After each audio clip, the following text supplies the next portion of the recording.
might finish that later. And we're back again. You were saying, Nick, I bet you do know the size of your torso and length of. I bet you do when it comes to ordering. You look like a guy that does. But I will just go for I usually go for a large. I usually go for a large t-shirt, but I'm not particularly large. You guys are probably broader of the chest than me. But I'm flirting with it. Large is like my 30s, and now for some reason everyone's making large a little bit too small these days, and so I can't think why. It's very hard to know. I can't think why that might be the case. Rip off. And anyway, I put Science as Punk on the front of them. I bought 3, and I thought you need to stand up again because everyone haven't seen it. Look at that. It's even written like a punk. And I thought that's cool and the reason I got that is because I kind of thought it was a cool saying, and now I realize it's incredibly nerdy, and my friends will devour me if they see me wearing it. But I was thinking, like, science has got no respect for authority. And that's what I mean, Science is Punk. There's just zero respect for authority. Authority doesn't come into it. Obviously, it did in the last 3 years or so. And it became like an authoritative thing that somebody said something and you don't question it, which is obviously the complete opposite to science. That's just some political bullshit. But science is just questioned all the time. So there's no respect for authority. And I really, really like that phrase. And I was on that podcast there, as we alluded to earlier, that James Smith podcast, a lot of following.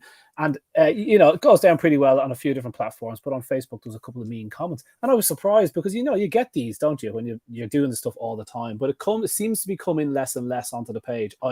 For me anyway, it used to be on the page all the time. I don't know about you, Nick, but you'd always be batting off these occasional comments. Now it doesn't seem to come onto the page. But it was surprising how many vets and vet nurses, to be honest, because they identified, they were happy to say it, and it was just quite negative and quite angry, and I was like, oh God. And I guess, look, there's so many people listening that some people are hearing that information for the first time. So isn't it interesting that, like, we're talking to DogNuts, we're in the dog world, and we're talking to people that get it, want to hear it, but when you surprise people with it in that aren't doggy, they were there for fitness and nutrition and health, and then you say to them, 1 in 4 of them have dogs, and go, heads up, guys. I mean, think about what you're thinking about for yourself. Look at the dog's bowl. And I kind of got surprised. I was thrown back 6 or 8 years to kind of, why are you so shocked and angry about that? And so that's why I put on my Science is Punk t-shirt. And I just said, guys, it's just quite simple. There's studies there, and they'll say, where are your studies and all this? And I'm like, I'm dying to write things back, but it doesn't look good that you do the to and fro. Anyway, that's what my last few days have been consumed with, lads. Anything exciting with you guys? I've got some a little story for you. Today I drove down to Chichester. I used to work down in Chichester. I worked with Mark Elliott for 4 years. Hello, Mark. I'm sure you're watching this. And so went to this practice because they have drifted away from the goodness of raw food, and they had our friend Mike Davis, Dr. Mike Davis, there about a year or so ago, and he was talking to them about how dreadful raw food is and how wonderful kibble and safe and just the bee's knees, as you can imagine. And they invited me to come along and put the other side of the coin. Ooh. So I did that, and I had 3.5 hours with them. I was talking to vets, I was talking to vet nurses. We had a great time, and I was going on like I was Brady. I was great. Good, Nick. Couldn't stop me. So I was really, really delighted, and they were totally up for it. But what was really funny, I used to work down there, and I walked in and I saw the receptionist. She said, "Oh, hi, I'm Sue. 20 years ago, you came along and put my Shetland pony to sleep." And I said, "Oh, Sue, I'm so sorry. I'm so sorry. Did it go okay?" She said, "Yeah, it was absolutely great. You were lovely, blah, blah, blah," which I was going, thank God for that. And her 10-year-old daughter was there at the time, okay? And now her 10-year-old daughter, is now one of the lead vets at this practice, okay? So, yeah, that's mad. So last time I saw this poor girl, she was crying because I just put her pony to sleep, and now here she was, a fully trained veterinary surgeon, and fantastic, and very up for raw food. So, Nicky, brilliant, great to see you today. And let's have a look. The other person who I saw came along was the other vet there, said, "Oh yeah, you sold your old car to my dad." 15 years ago. Yeah. What are the chances Such of a that small in world. one veterinary Yeah. practice? The two vets, the only two vets in the practice, and I had connections link, with both yeah. of them inadvertently. Small world. How amazing is that? Yeah, yeah. So there you go. That was an eye opener. And what was the chat like with Davies and co? It was very anti-raw, and it was a very similar argument to the kind of thing that he's been saying for the last 10 years. I think he hasn't changed. No. Bless him. I don't think it's really dangerous, and the Veterinary Defence Society will not back you up if you advise raw food and there is a problem, somebody gets an infection or something like that. They will not back you up. In fact, they will if you've given an informed choice to the owner to say, and you've said wash your hands and do it properly, then the VDS will actually VDS, Veterinary Defence Society, the insurance company who covers vets for problems. And he'll show the slide of the child who's got salmonella and having a really hard time with salmonella and what have you. And also it's really interesting. The one that was kibble. The one, no, it wasn't kibble fed. No, the head nurse said, "Oh yeah, last year Mike said that he would send me some papers showing how raw food had infected children, things like this, and she'd never received them." I said, "Well, that's interesting, because about 6 years ago, he promised me, when I did the BVNA, the British Veterinary Nursing Association, I spoke to the BVNA, 200 vets and vet nurses all in one thing, and there was Marge Chandler and Mike Davis, and I asked him, please, can you send me some papers on damage to dogs or to humans?" And I haven't received it yet. So Mike Davis, if you're watching this, please could you send me those papers? I'd be really, really, really grateful. I'm sure he's an avid fan of this show. Yeah, Mike Davis is with Omni now, isn't he? The vegan pet food. The vegan pet. Have you got some stuff on vegan food for dogs? I have a couple. That was an appropriate cough. Yeah. I just wanted to highlight that. Mike Davies he is advising with Omni now, the very well advertised vegan pet food, and also I see that Jean Dodds wrote a book, or did the front of a book for vegan pet food. Did she do the intro, or did she co-author, or? I think she did the intro, but I'm kind of surprised at that. And me too. I've heard something from one or two people, but I am surprised that she went there, because the other half of Diana Laverdeau is keen on it, I think. And she had written half of Canine Nutrigenomics, great book. And so she was keen on that. So I think that might have been the second kind of effort, But while we're speaking about vegan diets, I found two little doozies. One was sent to me by somebody that was listening to the podcast and sent it out to us. And it was from Animal Biome. Does everyone know who Animal Biome is, guys? They're this is Pet Biome, actually. Sorry, not Animal Biome. Same idea. They'll look at the dog's poo and tell you. Different company. Probably a British company, looking by the names that are on the group. But it's a Facebook page, and they know a lot about gut probiotics, and they look at the poo and that kind of thing. But anyway, that's what their job is. She said, Carol Hughes, "We are receiving some interesting results from fecal samples of dogs fed long-term, i.e. longer than 6 months, vegan diets. There was a marked increase in percentages of E. coli, diarrhea and colitis, known to proliferate with an increase in dietary resistant starch." On and on and on then after that. So I thought, that's a doozy. That's the first time anyone's ever thought maybe feeding a completely alien food to dogs is going to have the same effect as feeding alien food to cows. And you get this ridiculous upset in gut flora, and, terrible cows farting, and cows don't eat corn, and dogs don't eat corn.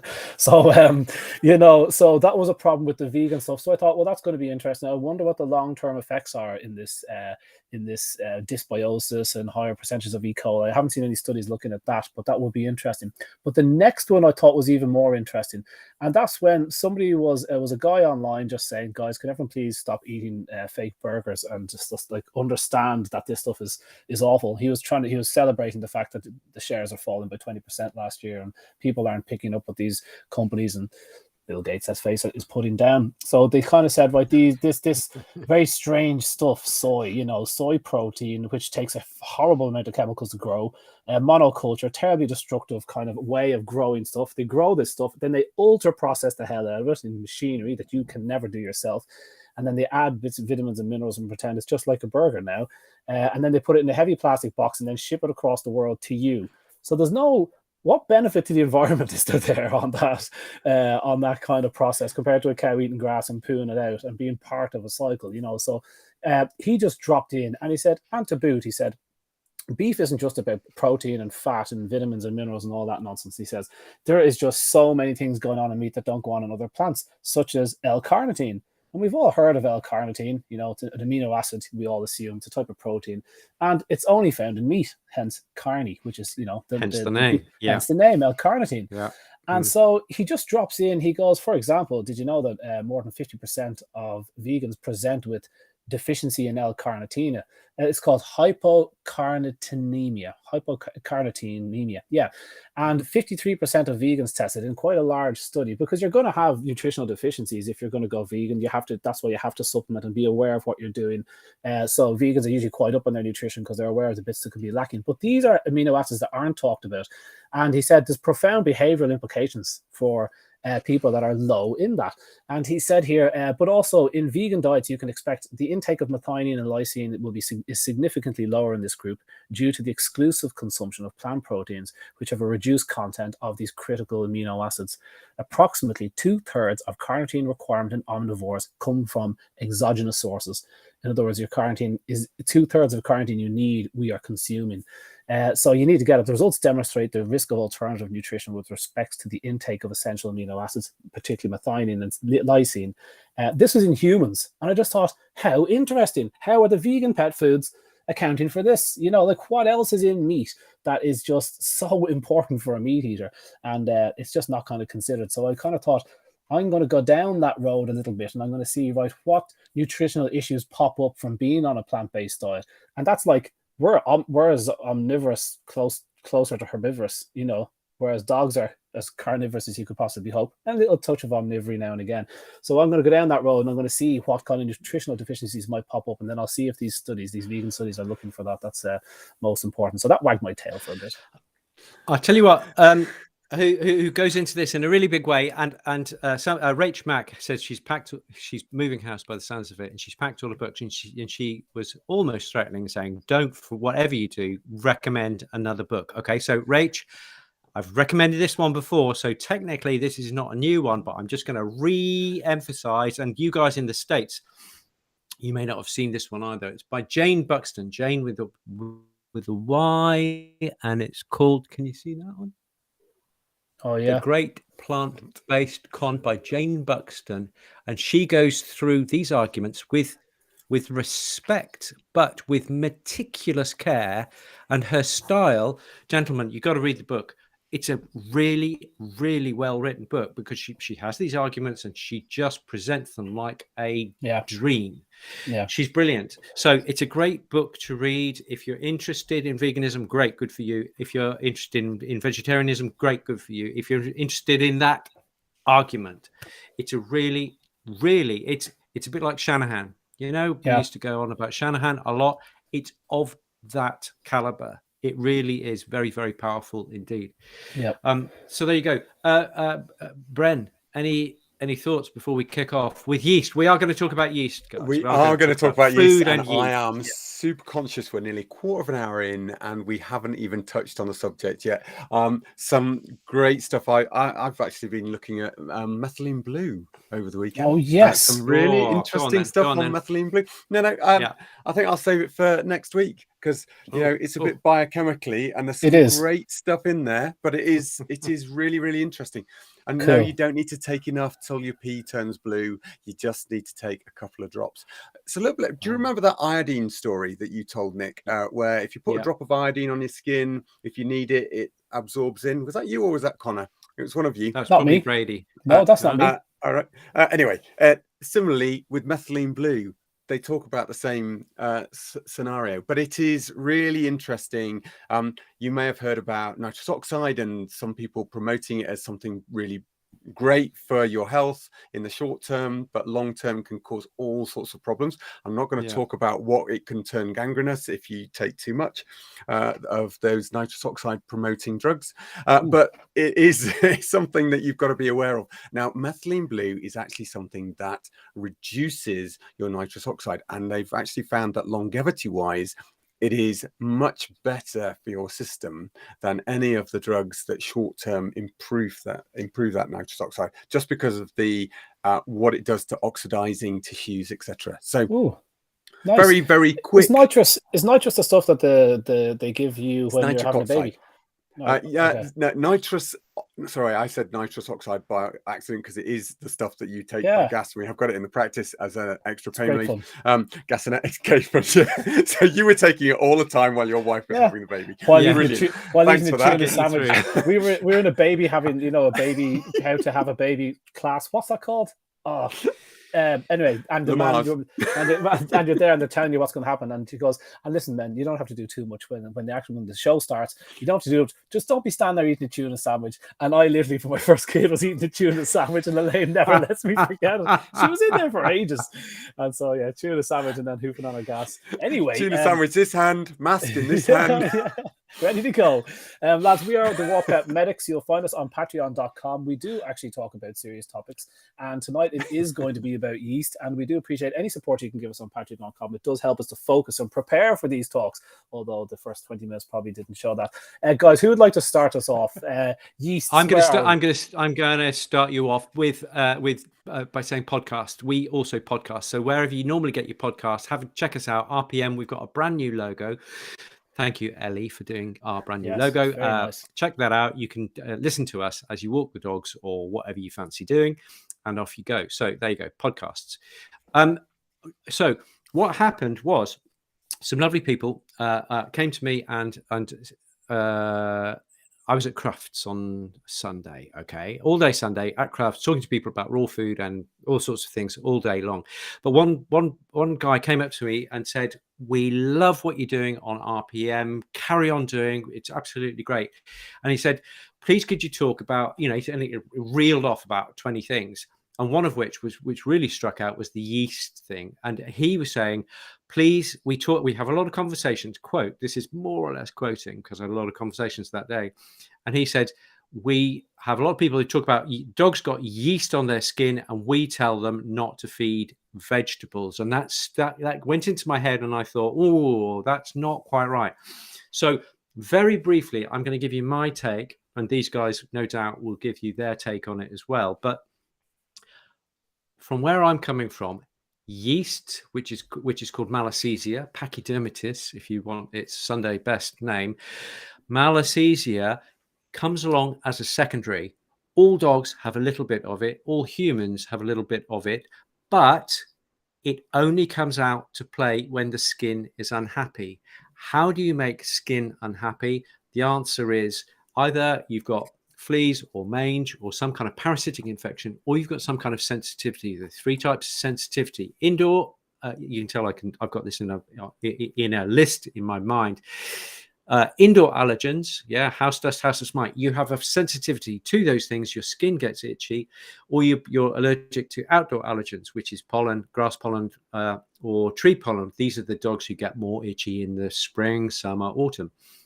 Or you are allergic to, you are sensitive to food. That is, every time you give the dog chicken, dog gets really itchy. If the skin is unhappy for long enough, you will get secondary infection, either bacteria or yeast or fungus. And the yeast that takes over is called Malassezia. So from where I'm coming from, and please, if you've got information to the contrary, if you've got information that if you feed veg, you will grow yeast on healthy dog skin, please let me know, because as far as I can tell, and guys, I want your input here. I think if you've got a healthy dog, you can feed veg, you can feed even high carb veg, like root vegetables and things like that. I don't advise that's a good idea, but I don't think feeding those sugary foods will give you yeast of any sort.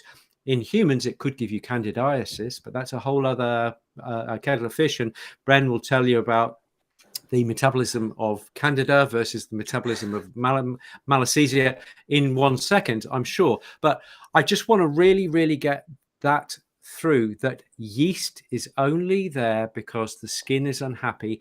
And for me, that is because mainly the main thing is you've got atopic dermatitis. The dog has got atopic dermatitis. It's allergic to pollen, or the dog is allergic to house dust, mite, molds, those kind of indoor things.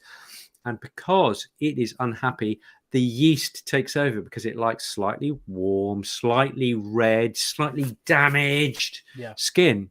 Okay, so that's my take. And I really wanted to say that. And so I'm just going to say it once more.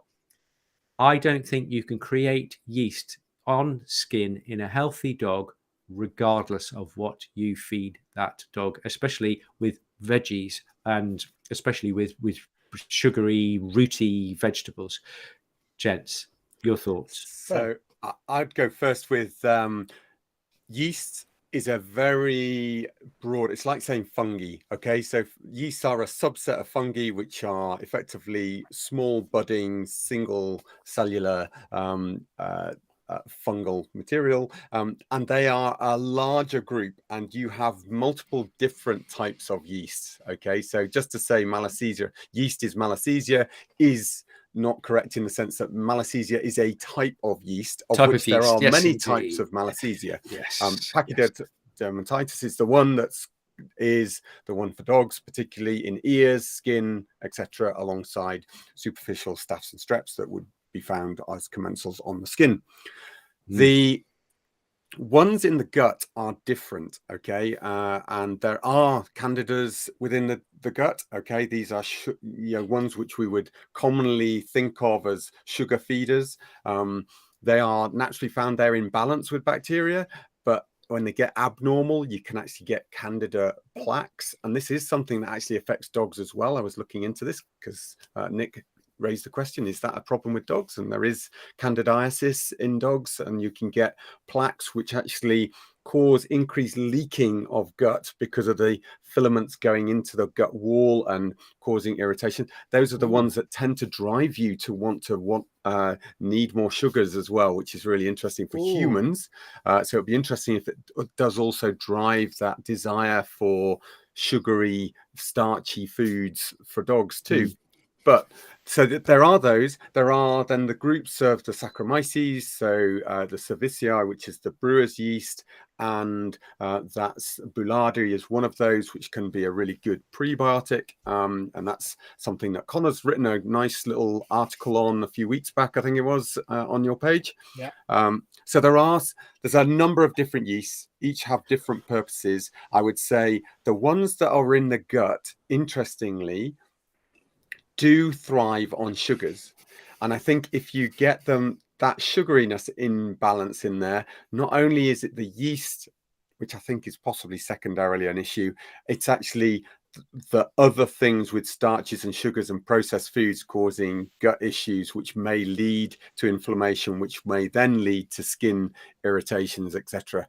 separately. I think it's really interesting when you look into the metabolism of Malassesias that's all about essential fatty acids. And there's a whole list of them. Really interestingly, many of them are found in normal skin creams and things like that. So you've got to be a wee bit careful about if you're seeing this thickened sort of elephantine skin that's brown and looking, or even black and looking horrible, and you think that you're going to soften it up with a nice oil of Olay skin balm, that you might actually be feeding those fungus. I always find that acidifying those areas with a little bit of apple cider vinegar seems to do a really good job of reducing those plaques, far more than using those nice smooth oily balms. Interesting.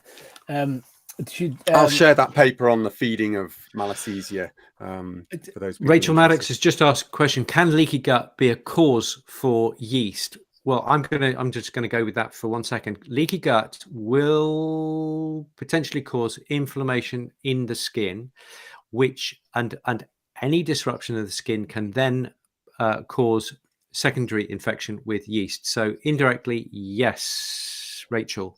Yeah, yes, I would say so. Yeah, definitely. If you upset the gut flora, you kind of feel like the gut flora keeps its foot on the neck of yeast. Yeah. And when you disrupt that and take them out of the way, they release compounds to stay in charge. They want this host. And so they don't move over easily. The same way a pathogenic bacteria, lots of them don't move over easily. They release compounds to stop the good guys growing. Hence, things like S. boulardii, a soil-based probiotic, it's kind of like weeding the garden. I consider that sometimes if you've got a stubborn gut infection, and it works for Giardia too, unbelievably, is that you can throw this S. boulardii in before you use broad spectrum probiotics to try to help kill the pathogen before you throw in the good stuff. That's the way I'm thinking about it at the moment.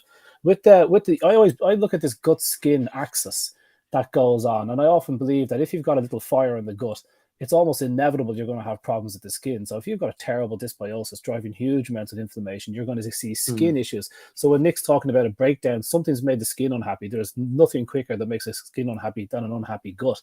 I see everything as a little house on fire. And so, yes, malassezia is this condition on the skin, which is a different type. He likes oxygen. And the one inside your gut, these Candida species, they form these plaques and they adhere, they stick to your guts. So a great solution, inside and out, for both type of yeast conditions is MCT oil. MCT oil, it prevents the yeast kind of hanging on together, so it actually reduces yeast numbers, which is one of the few things that does inside the gut, and it works for skin for malassezia. I just get a quick Google as Brendan was talking to see if MCT oil works on malassezia as well, and I've got a great study there that I'm going to share on the Facebook page after to show it does. So there's a good one to have in the cupboard. I think the clever thing that yeast does when it's in the guts, particularly because we're blaming the guts here, I am anyway, just for an angle, is that yeast wraps itself in indigestible fiber, cellulose. Clever little yeast. You cannot kill yeast. It's the one probiotic, soil-based probiotic, so you can throw yeast on top of food. You don't digest them because they're wrapped in cellulose. And so they sit there and they're protected in the guts. And so people put in these natural compounds hoping to reduce yeast numbers in the guts. Green olive leaf, garlic, MCT oil. But if you don't digest the outside of that yeast first, he's pretty impenetrable. So the digestive enzyme is cellulase, which digests the cellulose. And only real big herbivores like cows and sheep and goats and whatnot produce cellulase. So we feed a digestive enzyme with cellulase, or even just a bit of pure cellulase, like salt on the food. And you put that digestive enzyme on the food and it digests the outside of the yeast. And now your MCT oil and a couple of little bad things that yeast don't like really work. And the last tip about yeast is if you've got a bad yeast bloom and there's lots of it there and you're chronically itchy, so interesting what Brent said, that it infiltrates the tissue. I'm thinking of this show that I'm watching, The Last of Us or whatever it's called, and it's all about this cordyceps fungus, and we know that they can control ants and all sorts of, they make animals do really weird things. They're so amazing, fungus. So they get in there and they demand sugar. I'm not surprised. So simply cutting sugar out of your diet doesn't kill Candida, because it just hibernates and it just sits there, and then you have a grape and the thing grows again. So you need to digest the outside and hammer it. But if you pile in yeast killing compounds like your digestive cellulase on high dose and your natural compounds on high dose and something else you read and put that all in at the same time, you risk killing yeast, Candida all of a sudden. And if you do that, it releases all these horrible compounds that's inside it, and your dog gets really, really sick. And so when you're killing yeast, you move onto your supplements really gradually. Otherwise, you could be down at your vet's with a really sick dog, and the vet's going to say, "I told you not to use the dark arts. Use use these drugs that are safer." And so it's called a Herx effect. And a Herx effect is where the thing, when it's dying, causes you trouble. And so you don't want to kill it all of a sudden. You want to kill particularly Candida slowly. So you move on to your supplements slowly, and it'll take a week or two. They say it's like a terrible hangover when yeast is being killed en masse. So I thought that was kind of cool if you're trying to kill Got to say that Candidiasis, as it happens with humans, is not that common in dogs. Bren, can you just give us a little bit more about the plaques? Because I always say to people, dogs don't get Candidiasis, but you're saying there's some work to say that you can find Candida, which Candida albicans, which is a yeast in humans. If you take too many antibiotics, you can get an overgrowth on the inside, in your gut, of Candida. And unless you starve it and kill it, as Conor is saying, then it will grow. So just tell us about dogs and Candidiasis in the gut. Yeah. Brand, so definitely nowhere near as common as probably is with people. And again, I've seen a number of people using thrush as a comment, and unless they actually know that this is Candida albicans, then I would suggest that in my head, thrush is limited to Candida in that sense of the word. And I think, then, we're mixing up yeasts, yeast infections, the different types of yeast, and, those terms. And so, especially with the ears, for instance, that's a Malassezia. It's not necessarily a yeast Candida down the ears, unless they do a specific culture to find that out. Now, for dogs, I've come across this twice in my career, so I'm not saying it's super common. And I would say that, but it is something that I've seen, and we've gone in, done the cultures of the plaques that we've found, and they've had classic leaky gut. So what this means is that they have been sensitized to so many proteins. So this is one where you find them, rather than just being sensitized to one or two proteins like beef and chicken, and you think, I've got to exclude those and we've got to move them on. They've truly, rather than just having a hypersensitivity, truly shown antibodies, so IgE, to just about every single protein they've ever eaten. And as soon as you put them onto a new protein, within a matter of 2 to 3 weeks, you can start to see their antibodies rising against those new proteins. And that suggests to me that there's significant infiltration allowed by the gut contents into the immune system.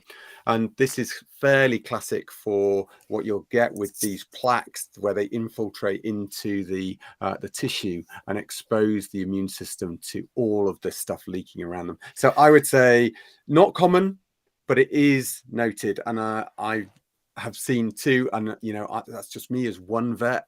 Two. What is candidiasis? 2 cases. So candidiasis in the sense of Candida is there. Okay, you do a general check for Candida in dog's feces, you would be able to find it. Okay, it's ubiquitous as one of those organisms. So it's normal in dogs. Yeah. Candidiasis is where you actually have a disease, which basically the Candida has got to a point where it's forming almost cultures on the gut wall and actually creating a significant diseased area around them. Okay. It's overgrowth. Yeah, it's overgrowth of Candida. So it should be there in just a tiny bit here and there, but actually, because of antibiotic use, for example, it overgrows. Yeah, you kill all the good bugs, and the yeast goes, yippee, nobody in the way. Let's grow and grow and grow and grow and disrupt the enterocytes, the gut lining, and therefore you're absorbing these proteins and therefore getting this IgE response. It's like, oh my god, there's turkey in the blood. Let's zap that with an antibody, and thus you're allergic to turkey for the rest of your life. I have a theory on when people present with these allergy tests and whatever about the foods and stuff that are on it, and you often find that these dogs often exhibit intolerances anyway, IgG kind of reactions to pollen and dust mites and whatnot. And you think this is unusual because this wasn't here before, or else we would have seen it. This has popped up for a reason. So leaky gut is a classic cause of that. People will say, oh, well, he's now allergic to dust mites. It's like, well, that's not quite right unless it's an IgE reaction. It could just be an intolerance. So this, and what I see it as, I see this broken down gut, like the castle walls are crumbling. And so the dog is inhaling huge amounts of pollen. You go for a walk, you sniff a plant, you're inhaling huge amounts of pollen and dust mites.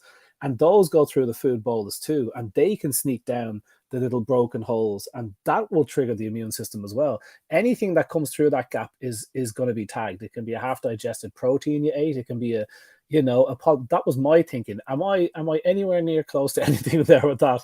Because I've been thinking that for 5 years now, and probably so the exposure to pollens, the reason that some of those environmental things are so much more relevant to allergy and so much more common than foods is because they are literally going to be exposed in the airways to very fragile, very narrow gaps. Oxygen's got to pass across the endothelium within the lung. If you're breathing in pollen particles and you've got exposure, or in your sinuses, if you've got inflamed sinuses already, further aggravation by inhaling pollens, it's going to easily be exposed to your immune system. If you've got abrased skin or anything like that, yes, you can pick up allergies such as house dust mites, things like that. If your dog has already got a skin disease for whatever reason, and then they are lying in an area that is going to have house dust mite, then yes, they can develop house dust mite allergy. Or if they are exposed to excessive growths of malassezia because we've given them antibiotics to deal with the dermatitis, and the infection, the yeasts overgrow.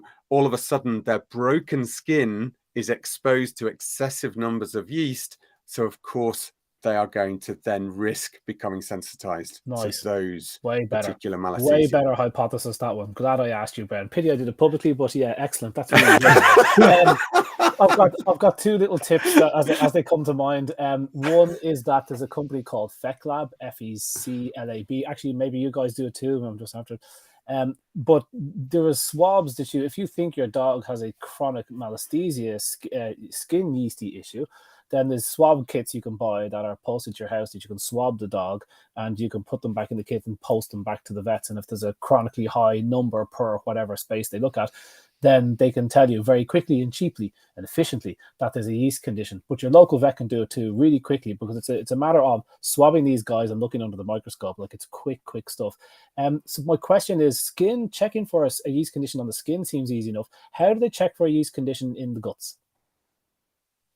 Good question. How did you know that those dogs that you saw there, Bren, definitely had Candida plaques in their gut? Did you see them? Did you somehow investigate? Endoscopy. Okay. So you've got to, and you sampled those. Yeah, plaques. You sample that. You look at what's.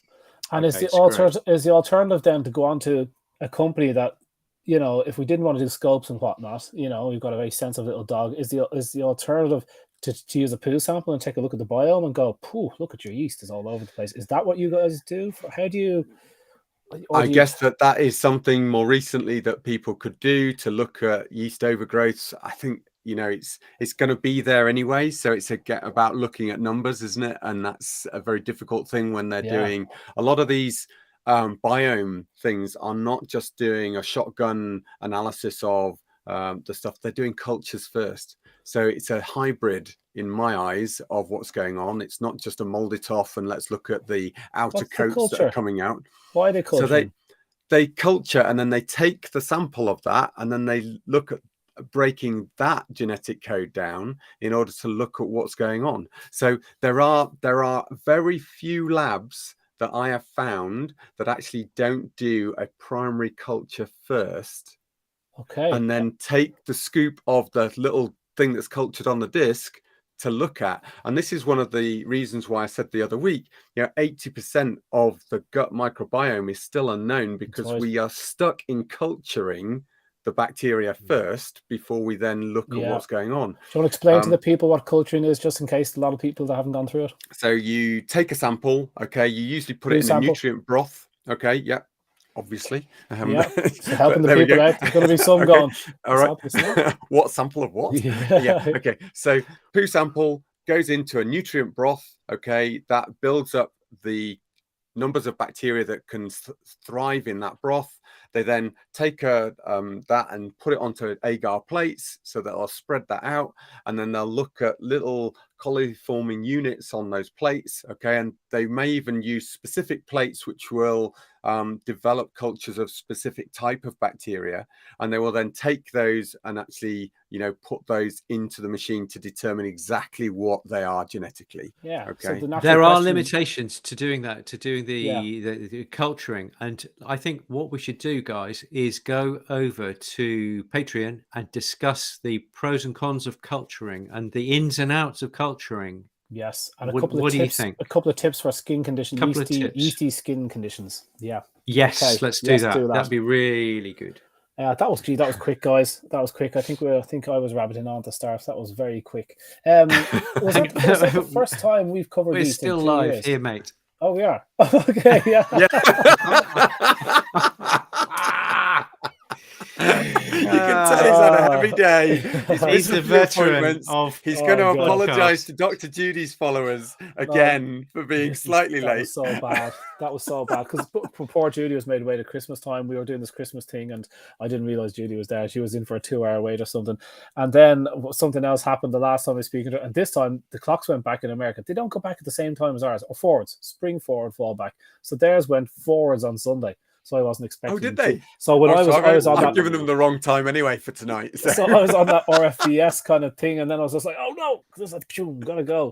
So yeah, okay. Anyway, guys, we'll discuss my issues after. Patreon. Let's go to Patreon. Let's talk about culturing. Yes, culture. Yeah. Guys, I hope you've enjoyed tonight. If you want to support us and join us in a little bit for the Patreon, it's www.patreon.com/RawPetMedics.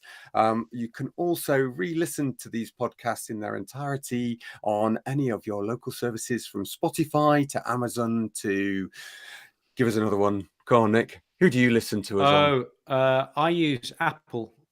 At least there, he does listen to us.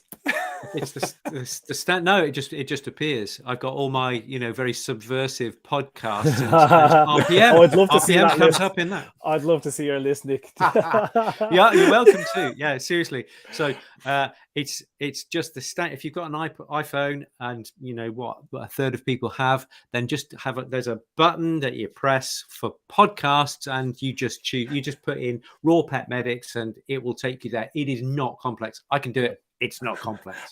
For a moment there, I thought you were going to say, and all you have to put in is subversive, and RawPetMedics comes up. Yeah. I can tell you what to look for if you want subversive. Message me privately. Anyway, great guys. We'll see you all Very next week. Good. Thank you, everybody. Guest next week, isn't it? Guest next week we have. Yes. We'll announce when he absolutely 100% confirms, and so just give us a day on that. Yeah.